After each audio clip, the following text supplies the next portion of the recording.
Yo! Video games.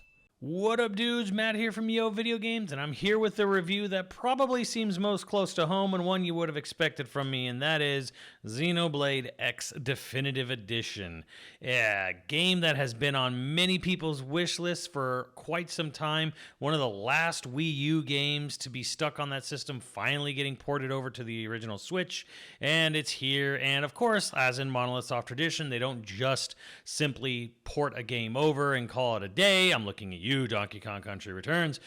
They actually added a metric ton of new content and features to the game to put some, put some spice on it, but also to make it worth it, especially for those of us who've played it before. Now, granted, this is a Wii U game. It's the worst-selling Xenoblade game just because of that. So there's going to be a lot of new people who are coming into this for the first time. I'll try to address both newcomers and veterans like myself in this review, and hopefully I can give you kind of a good idea on whether or not this is worth, a full price, remaster is what it really is.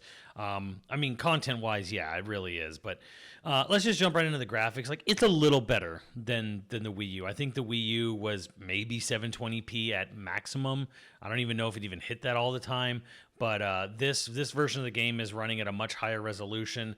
The frame rate has always been sort of amazing between the games. There's a lot of smoke and mirrors in how Xenoblade X actually works and runs. It's a lot of things that don't have any actual collision detection, especially the enemies, even the giant ones. So that's still true here. So they're still doing their crazy smoke and mirrors. But yeah, it's a better looking, it's a sharper looking game than it was on the Wii U on the Switch. So it is graphically better, but it is not mind-blowing. Now remember, Xenoblade X was the first HD Xenoblade game. It's the first game that Monolith Soft used on their own internal engine that they created, which was used in Breath of the Wild, Tears of the Kingdom, Xenoblade 2, Xenoblade 3, Torna, etc. So this is the Monolith Soft's homegrown engine, and it is the HD engine. So you're not going to get some huge jump like, say, Xenoblade 1 to 1 Definitive Edition. This is a much more minor incremental, like it's more smoother. Frame rate stays solid, or not rock solid 30, but it stays 30 more often, and it's at a higher resolution, generally speaking, all the time. I believe it is still a dynamic resolution, but this thing I think can hit 1080p now on the Switch version of it. So yeah, it's in a way, it's still kind of one of the most graphically impressive games. It's funny because this game is 10 years old. It's from an older console. It's on last gen hardware, even to the Switch 1, which will now be 2 generations behind, in a couple months when Switch 2 comes out. And yeah, it still actually turns heads. It still looks really good. Like the scope, the scale. I mean, yeah, there's a lot of like smaller drawn distance for like the grass and the smaller bushes. That's kind of like par of the course for Monolith Soft games. But I mean, you can be at the top of the world, jump all the way down out of your mech or out of a floating island, and you can still see the basic outline or the basic world as it is, even being like miles away. So yeah, it is a looker. It also, and yes, it would be wrong of me not to mention that this game looks like 3 console generations above the Pokemon games, and there's no excuse. I mean, why can't Pokemon look this good? Now, obviously, I wouldn't want a Pokemon game to have this game's quasi sort of realistic art style. Like, of course not. But man, the effort from small-time studio Monolith Soft for their little passion project game from 10 years ago somehow still looks better than the multi-billion-dollar corporation that is the Pokemon company. Yeah, I'm Pokemon fans weep. Anyways, music is as it was. There's been some touch-ups. There's been some changes. Some of the vocalists changed on some of the songs, I believe, because I believe Sawano, the composer, he works with different people now than he did 10 years ago. So some of the songs that got updated actually have a different vocalist, I believe. It still sounds good. I mean, honestly, if my honest opinion is that this game has a shotgun blast approach to the music quality. Like, if the bullseye of a target was, the bullseye is pure quality, pure Mitsuda brilliance. Sawano kind of shoots, a chicken spread buckshot of shotgun blasts, and it just goes all over the map. What I mean is, some tracks are actually really good, and then some tracks are fucking terrible. So this, by proxy, even though it does have some pretty dang good tracks in the game, it also has the absolute worst music tracks in a Xenoblade game. This is the worst Xenoblade soundtrack by a lot. But that doesn't mean it doesn't hit. It does hit sometimes. And if you're a fan of really maximalist, like overbearing, and like 2005 to 2010 era anime intros, you might like it more. I find Sawano's bombastic approach and like way overemphasis on slamming the shit out of a drum set, like overbearing at times. And of course, that's to say nothing about the new LA, the town theme, day and night, and how terrible they are. So the music is all over the place in this game. Sometimes great, sometimes terrible. Never approaches the quality of the Xenoblade trilogy's music. Doesn't really come close. It's not, again, not bad. And then again, we can also appreciate that there is music playing all the goddamn time, which is what I want, which is what I like. And it is music that is trying to stand out all the goddamn time, which, I like. There are certain areas where the music is like almost way too low key, like in caves or in certain parts of the world. And you're like, why the hell is the music suddenly so atmospheric, like enemy bases, whatnot. So bizarre music choices in this game. But if you know the history of it, this was a game where the music was actually done before the game, which is actually pretty unusual. So there's kind of you get a very unique take on the music, and it was Sawano's first video game soundtrack I believe he ever composed. So there you go. Now, as far as the gameplay goes, yes, this is the game with mechs. There's mechs in this game, and you can control them. But however, it's going to take you like 60 to 100 hours to get to a mech, and it's going to take you another like 10 to 20 more to get a flight module on that mech. They really, really put the mech in the back end of the game. It is more than halfway through is when you actually get to run around in a mech, because the game wants you to run around the world on foot and experience it and appreciate the size of their world, like on foot before going out into it, in a giant mech or just flying over it completely. As far as the battle system goes, it is a souped up or evolved version. Evolved is probably a good way. It is Xenoblade 1, but an evolved system. And so it depends on how much you really like Xenoblade 1 compared to 2 and 3's battle system. I don't. So this is better, though. The overdrive mechanic is interesting and how busted it can be. They added something, though, a quality of life feature. This is a big one for the game, where before the game had cooldowns and it had double cooldowns, where if you let a move cool down twice, before using it again, it would be double the strength, which is still true here. But now you have a new meter. And this new meter lets you ignore cooldown. You can just press the Y button and just use a move instantly. You can spam it. Now, it uses up a sort of meter like Street Fighter 6, like drive gauge, and you can only do so many per battle, and it doesn't come back. Refills after the end of every fight, but you only get so much in cooldown breaks per battle. And you can build up the meter, and it's something that as you level and do more stuff in the world, you will get more and more of it, so you can spam it even more. And certain moves take more meter than others, but this mechanic saves the battle system, because the battle system uses what's called a soul voice system, where basically your party members will call out for you to do certain moves, melee attacks, range attacks. They're going to do buff attacks or healing attacks or whatever. And if you didn't have the cooldown set on those moves, you just kind of had to wait and hope it was still good. This game, with the quick cooldown, the ignore cooldown meter, it's brilliant, because it actually makes the soul voice mechanic actually function, especially the way it's supposed to. So it makes battles way snappier, which is a big help. And yeah, it helps everything like so much. And there's other quality of lives too, where now you can go into a pause menu and you can just switch your party members in a pause menu at any time. Thank God, this was so sorely needed.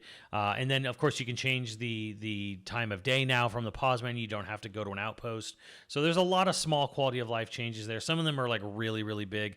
There's been some simplification on the class system and the class experience as well. So you're going to be able to do that. And also, because the Switch has just so many more people, you can now go, like the way the online function works and the reward tickets, which are now been easier, and you can actually get them offline much quicker.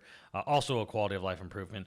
But just having a online community ready to go in the game, like just from day one, is a huge, immense help. And if you wanted to really power level in the game, you now have the ability to do so, because you can hire people for in-game currency to join your party for an hour or more than an hour, depending on how much you pay them.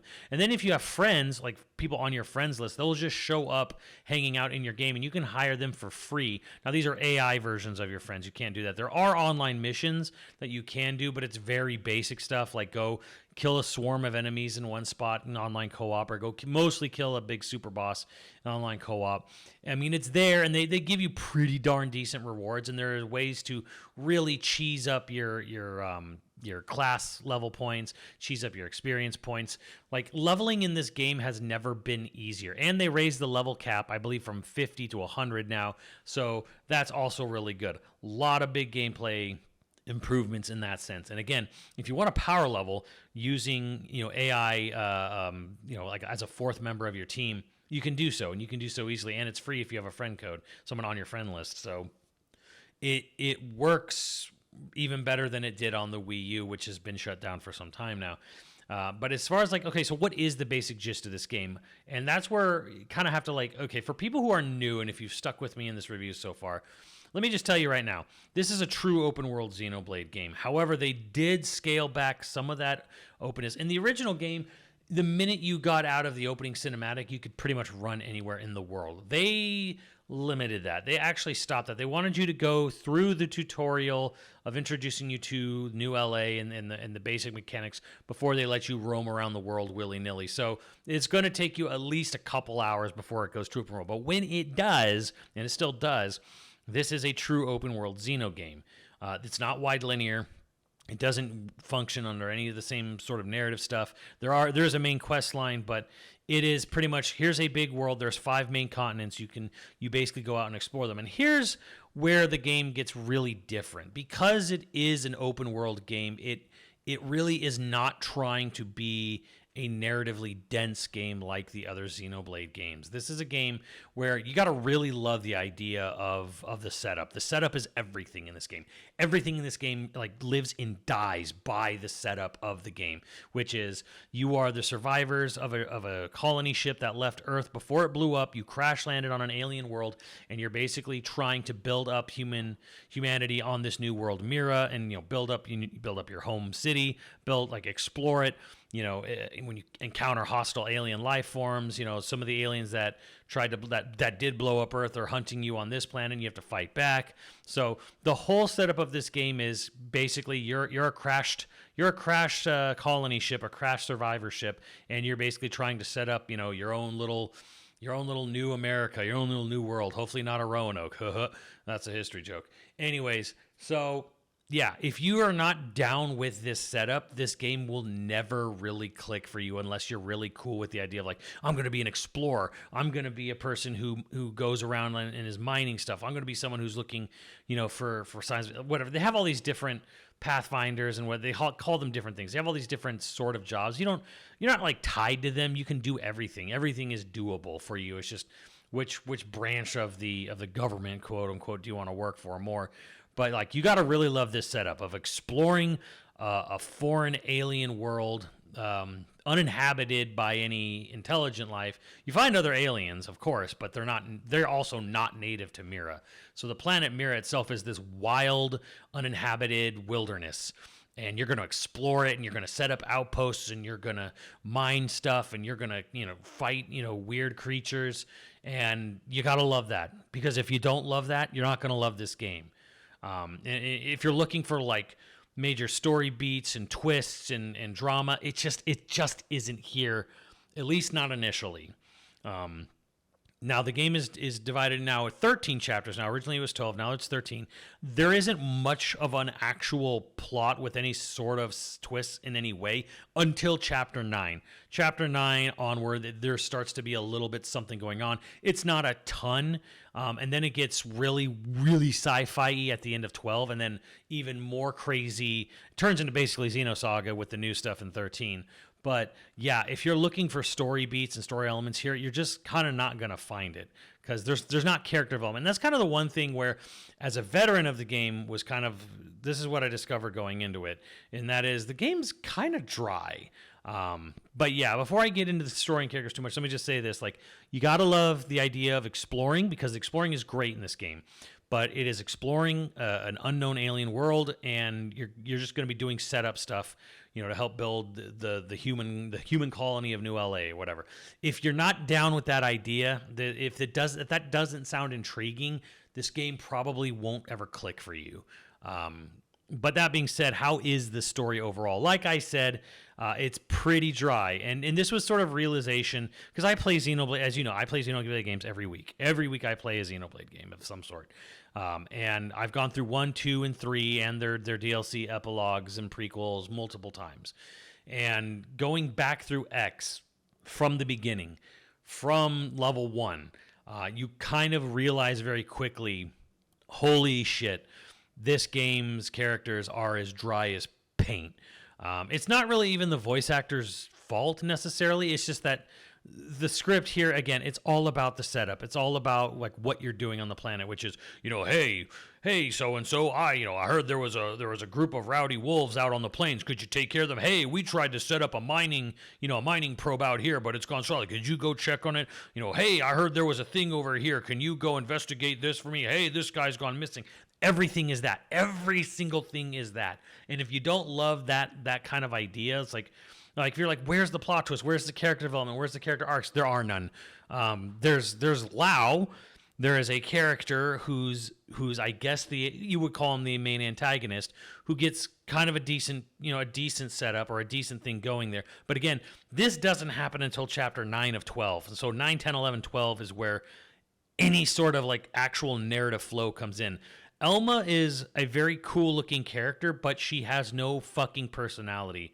And the game's attempts at humor with Lin and Tatsu are just the fucking worst. It tries. It does try. It tries to be, it tries to be fun and charming, at the start of every main story mission or in some of the side quests, but it just fucking isn't. Like it's just not. It is dry as fucking paint. Like it's like watching the opening cutscenes of Alan and Shion talk in Xenosaga 1, but like stretched out for the entirety of a video until chapter 9 at least. So yeah, this is not a game for story. It's not a game for narrative, but there is stuff in definitive is this, which is, again, when you see the new cutscenes which are sprinkled in throughout side quests during the main game and then all of chapter 13, the cinematography, the cutscenes, the direction is noticeably better because this is post Xenoblade 3 Monolith Soft. This was the Monolith Soft after 2 and 3, which when they really knuckled down, were like, we're going to make them awesome, most awesome looking fight scenes and choreography in our cutscenes. You're never going to be bored again. That was a direct, Takahashi, the director, talked about this in interviews leading up to Xenoblade 2.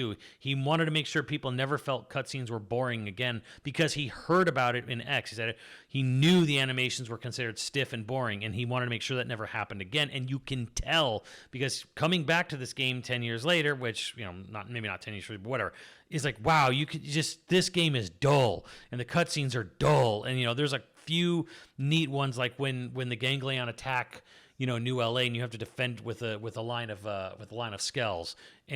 But otherwise, like, this game is wow. It is mercilessly like dull. It is like watching the most boring episode of Voyager or Deep Space Nine possible. I can't sugarcoat this. It's not even that like the game is bad. It's really not. It's just that the strides they made in 2 and 3 and their DLCs are so significant that coming back to this game and Elma having absolutely zero personality, she is Qui-Gon Jinn with dual blades. Lin and Taz, all of them, just Doug, like they have one defining, they talk like this, which is their entire fucking character. Again, Lao is the only one who gets something to go on, but again, it doesn't happen until way later. As far as the news story stuff goes, it's very interesting sci-fi-y shit to chew on. If you're a Xenosaga fan, this is going to be huge for you because this game basically is how Monolith Soft is remaking some of the really weird, heady stuff of Xenosaga and putting it into the Blade series. Does it canonize itself with the rest of the trilogy? Technically, yes. But again, play it, I guess, to find out. But when I say this game connects itself to the trilogy, it is barely. It is vague. It is not even. It's not even a main focal point of the new story stuff. It stands alone on its own. It's just like, oh yes, by the way, yes, multiverse. Hello, there you go. I guess that's a spoiler. Whatever. But yeah, as far as the new stuff goes, it's actually fairly interesting. Chapter 13, which is longer than any of the chapters before it, which is the new one, the epilogue chapter, I guess, because it's split into 3 parts, where 13.1, 13.2, 13.3, and it's vastly more entertaining and interesting from just a story, character, voice acting perspective than the whole rest of the original game, which is really unfortunate. But it's nice that it is here. It's a little too late for me personally. I appreciate what this game is trying to do. I love the way the game looks. I love the environments. The problem here is that at the end of the day, so if you're a veteran of Xenoblade X, say you have it, say you've played it, say you played it a lot on Wii U, is there enough here to justify the new one? That might be hard to say because, again, you can't skip right to the end like in Xenoblade 1 Definitive. You have to play the whole game all over again. And yeah, the new story stuff, it definitively concludes the story of X, which famously people were upset because it ended on a cliffhanger. There ain't no more cliffhanger. It is absolute. The book is absolutely closed on Xenoblade X and Mira at the end of this game. So, yeah, you're going to get a definitive ending now. Definitive edition indeed. So if you're a veteran of this game, it's maybe a little bit of a harder sell because what this game is truly about is exploring and making exploring really fun. And the exploration is great. But if you're familiar with this world, the exploration just isn't there because you know where everything is, you know what's coming. As far as the new continent, it's not really a new continent. It's the new area is exceedingly small compared to the rest of the game world, and there's not much to look at there, and you can't go there at will. You have to literally instigate a a point of no return quest line to get there. So it's really, you're not getting like the Bionic shoulder in this one. It's not the same. So this might be too late unless you just want to play through Xenoblade X again. Maybe you haven't played it in a very long time. If you don't remember much of the world of Mira from the Wii U, then it's probably worth it. If you're brand new, yeah, I'd say it's worth it. This game has a metric fuck ton of content to do, almost to a fault. In fact, I would say it is a bit to a fault. There's almost too many fucking things going on and in things to do in this game that it is overwhelming, and you probably will be just like, I doubt any, 100%ing this game seems like some form of like torture or something to someone, unless you gave them like 20 years to do so. This is a desert island kind of game, like maximizing everything, doing everything in this game. I don't even know if that's humanly possible. There's just so much going on. But yeah, if you're into the Xenoblade trilogy because of the lore, the story, the characters, the character development, the music, this game may not really ring the same bell for you. It may not like hit as hard as those games did because, again, it is a game about exploration. However, I noticed that people who generally enjoy more of the let me do whatever I want, let me play an RPG that's an RPG, where I get to just, the story is what I create, boring Western RPG players, yes, they seem to gravitate towards this much more than people who just hate narrative in their games. So yeah, this is sort of like the weird experiment where Monolith Soft tried to make a big open world RPG that didn't really hold your hand as much and didn't really have as much of a narrative focus. The story is kind of what you make of it. So in that sense, yeah, it's pretty good. I would recommend it. This is the last hurrah. I mean, there is Prime 4 coming out, but this is, for all intents and purposes, like probably the last big hurrah for a first party game that is Switch 1 exclusive, and it's still so much stuff to do, and it's still fun. Especially with the quality of life stuff adds so much to this. I'll say this: if you're a lapsed fan of X, meaning you don't remember much of X, or you're a brand new player to X and you're not really like dying for a heavy lore or story focused game, this is a 9 out of 10. If you are a veteran of X, if you're familiar with it and you've played through it, or you're someone who really values the story above everything else in a Xeno game, you may want to reconsider. This is more closer to an 8. If that's, if you're super familiar with the old game, and again, if you're more of a lore story kind of guy, this is more of an 8. But as far as like just raw quality, raw like amount of things to do and stuff to explore, it's definitely a 9. It's a beautiful game, but it's a hard one. It's a hard one to sort of judge. So your mileage may vary, but it's definitely quality either way. It's a good game, but it's depending on whether or not it's going to be in your upper echelon of Switch games, or rather like that was a fun diversion. Depends really on how much you remember and played the original, or how much you value story.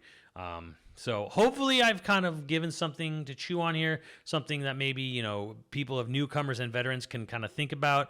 You know, it's, you know, no video game's cheap, especially not at full price. But yeah, I hopefully this guy can, you know, hopefully this guide, this is not a guide, this is a review. Hopefully this review can help you guys make an informed decision a little bit. As the premier Xeno guy, you know, I would still say it is still the weakest entry in the Xenoblade trilogy. I would still say it's better than any Gear or Saga on a technical level. But yeah, again, it's still, I think it's still worth it. I think it's still a good game. I think it's still a fun time. It's just not quite, it doesn't hit as hard as the Blades do for me. But again, your mileage may vary, because if you're brand new to Mira and you're brand new to exploring this game and its world, you're in for a wonderful time. You're in for a real fucking treat.